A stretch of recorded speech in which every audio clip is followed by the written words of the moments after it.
I'm Nigel Priestley and the owner of this Daimler, which I should like to tell you more about. It is a Daimler DB18-1, built in 1939. The chassis and running order was built in Coventry at the Daimler factory, and it's bodied with a body called the Tickford Cabriolet, made by Salmons of Newport Pagnell, Tickford still being a company in existence today. It was sold from the Nottingham Truman and Company, who were at the top of Maid Marian Way, or were, to a Dr. Marjorie Redan, who lived in Southall. She was a very early doctor, a female doctor in the UK at the time, and she bought the car because, in her words, they could no longer afford a chauffeur, so they had to buy a smaller Daimler, and this is the car she chose. Being a four-door convertible, it is quite rare. In fact, it is believed only 6 were made, 4 doors, with this particular body. I have owned the car since 1976 for the past 44 years, and Marjorie Redan owned it for its first 37 years. She did run it a little bit in the war, but not much, because of petrol rationing. This particular model is derived from the long list of cars known as the Daimler 15, but this particular horsepower rating is 18 because of its enlarged engine, which is a 2.5 litre 15, 6-cylinder. It also has independent front suspension, which was the first time that the 15 was given that. As with all Daimlers, it has pre-select 4-speed transmission, and the brakes on this car are quite interesting as well, because they've gone back to the rod and cable operated brakes rather than on my other 15, which is a true 15, which has Lockheed hydraulic brakes, and there's quite a story about why that happened.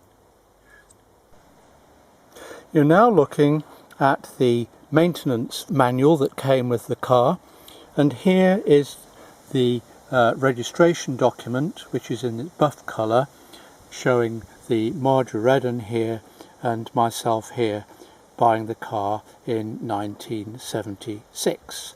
Interestingly, at this time, a registration document, each year you paid your tax, there was a stamp and the amount you paid, and you can see you filled up the buff registration document, and then you needed a follow-on one. This one, in fact, started in 1945, and you paid £11 5 shillings for the pleasure of having it on the road. And here is the record of its servicing, which interestingly runs out on the November 1939. War, of course, broke out in September of that year. And so to the car. I've taken the roof down, as you can see. It folds away quite neatly at the back, with a little bit of a shelf there. Gives you a bit of a respite from that back wind, especially at speed. The rear compartment is quite spacious. A flat floor, very comfy seat, loads of leg room, and drop-down tables for that essential glass of champagne or picnic.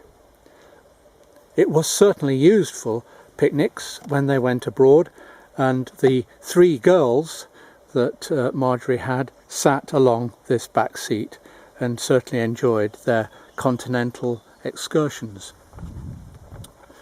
No power assisted steering. The steering wheel is quite large. In fact, if you've got rather ample thighs, it's a job to get them under the wheel as you're getting into the seat. So no rev counter, speedometer there, and the usual collection of water temperature, charging and the tank. The pre-select transmission is selected here, and you can see it's almost like a Tiptronic, and into top gear there. And there are still 3 pedals, if you can see them, and the third pedal, the one on the left, isn't called a clutch because it isn't a clutch, it's actually a gear changing pedal. Nicely finished with mahogany, polished of course, quite conventional window winders, and then at the back the boot is quite neatly dovetailed into it with a reasonable amount of room, not a lot, and the spare wheel is actually behind the number plate. Fuel tank capacity is 12 gallons with a reserve as well. Engine compartment opened from both sides, so a 2.5 litre straight 6, very straightforward. Oil filter, extremely easy to get at, there it is. The oil sump bolt can be easily accessed from the car at the side of the wheel. Petrol pump, retrofitted probably sometime in the 60s, windscreen washer, and the headlights are the normal Lucas King of the Road, now fitted with halogen bulbs. And the 1939 versions were only fitted with a single SU carburetor, as you can see. These were upgraded after the war to a twin carb, I think in about 1947. So BHP wise we're talking about 70 BHP from this engine, and then it delivered 85 with the twin carbs, and a reasonable amount of torque as well, about 150 foot-pounds, which means that you don't have to change gear very often at all. A lot of it quite conventional. Even the regulator was used after the war. Lucas, again, all Lucas equipment. Very, very nice car to work on indeed. I enjoy working on it. Everything comes undone, everything goes together, and it's just a joy. And I thought I'd just show you the trafficators. The trafficators are actually in the doorposts there, and if I just switch on the ignition and operate the trafficator, there you see. Now this is called a flashicator, which you will notice is flashing rather than just the continuous light. This is LED technology coming into its own. Now when we switched the car to LED lights, one of the things I wanted to do was to preserve as much as possible the original lamps. These were actually added later, probably in the 60s, but at the front of the car by the way, with this arrangement people actually realise what trafficators are. Prior to me doing this, if you just had a single trafficator and no flashing light, people didn't realise what was happening. So there you see a light flashing which is in the original Lucas side light, and I think you will agree works quite well. So the bulb in there is actually a twin filament bulb. There's the actuator there, which I shall now switch on and see if we can see it in the sunlight. There you are, just a white light, and when you flash the indicator, then it just flashes orange and the white light is switched off. I was for many years a member of the Daimler and Lanchester Owners Club, and the other thing I wanted to show you was the original maker's badge there, if you can see it. Salmons & Co, London and Newport Pagnell. One of the features of the pre-select Wilson gearbox was that Daimler took out an enormous number of patents, which you can see on this brass plate here, probably not very well in this light. And Wilson was the man that they bought in because he developed the epicyclic gearbox.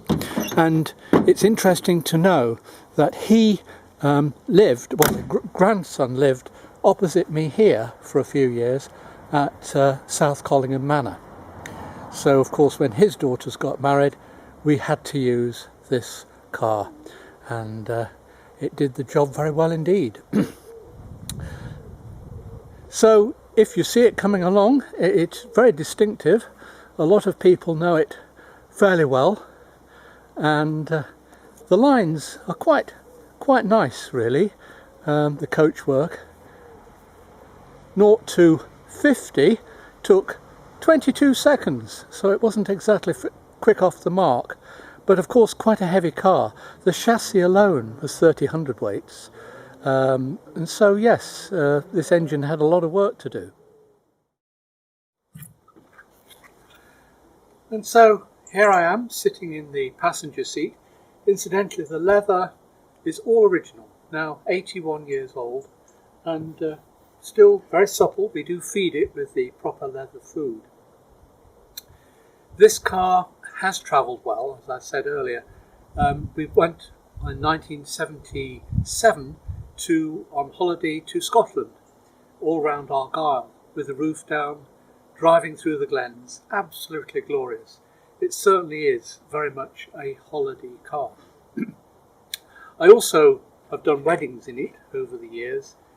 Probably about 300 weddings now, and I've been all over parts of Lincolnshire and certainly Nottinghamshire, probably about 50 different venues in its time. So it's quite a well-known car in these parts. The cost of it new would have been in the region of £1,500, which in 1939 was a tidy sum of money. They were really only for the wealthy. There wasn't a lot of money around then, people were just recovering from the 1930s depression. So I hope you've enjoyed me showing you around this car, and if you see it on the road, give me a wave. I'll be very pleased to show it to you. Thank you.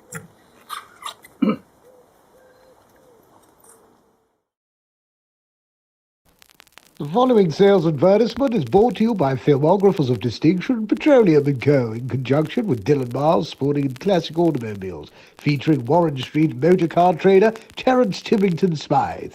Over to you, Terence. Amilcar, parlez-moi.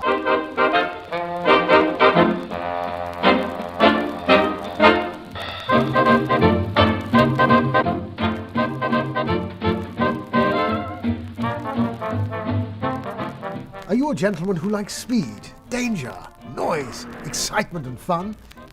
Are you tired of the bulbous Bentley or the troublesome Italian Alphas? In which case, one should consider Amilcar, the sporting man's choice.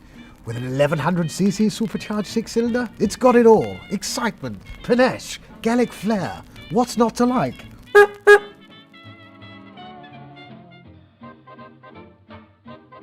So here we are in January 2020, some 93 years on from when this car was first produced. This is one of 45 Amilcar C6s produced by the French manufacturer in Paris between 1926 and 1928, and it's one of 6 that was sold new in the UK via concession S. Vernon Bulls. The car has an illustrious competition history with a staggering 56 race entries at Brooklands between 1928 and 1937. The car also raced at the Ards Tourist Trophy in Ulster in Ireland in 1928, Donington for the Nuffield Trophy in 1934, Crystal Palace in 1937, multiple Brighton speed trials. Offered for sale for the first time in 57 years, we're honoured to have been appointed for its sale on behalf of the estate of the late Bernard Harding, who acquired the car in 1962 and sadly passed away this year at the age of 95 years old. At the heart of the C6 was Amilcar's new 1100cc supercharged six-cylinder engine. In 1930, our car was sold to a well-known Brooklands racer named W.E. Humphreys. Humphreys had Amherst Villiers construct a bespoke supercharger, and with special camshafts made by Alec Francis, the car had great race-winning potential. During Humphreys' ownership, the chassis was also chrome-plated, which is one of the very first cars to have ever had such treatment. Makes it both very individual, but also gave the team a chance to see whether there was any damage or cracks on the chassis during race meetings at the bumpy Brooklands circuit. The exhaustive documentation that's supplied with our C6 is incredible. From technical drawings throughout the restoration by Bernard Harding, back to period Brooklands photos, this is without doubt one of the most well-documented history files we have ever seen. Eligible for the world's most significant historic motor racing events, we're very proud to play a small part in its huge history.